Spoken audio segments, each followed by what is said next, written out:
ताज्या सूचना आज सकाळी आम्हाला प्राप्त झाल्या की माननीय खासदार भाऊसाहेब गवळी यांना विधानसभेची उमेदवारी जाहीर झाली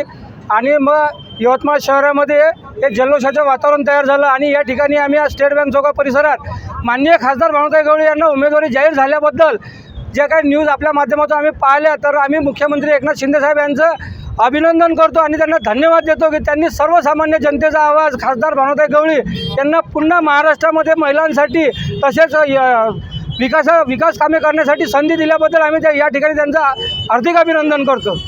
आणि धन्यवाद देतो। हम तुम्हारे साथ हैं। जय भवानी, जय शिवाजी, जय भवानी, जय शिवाजी।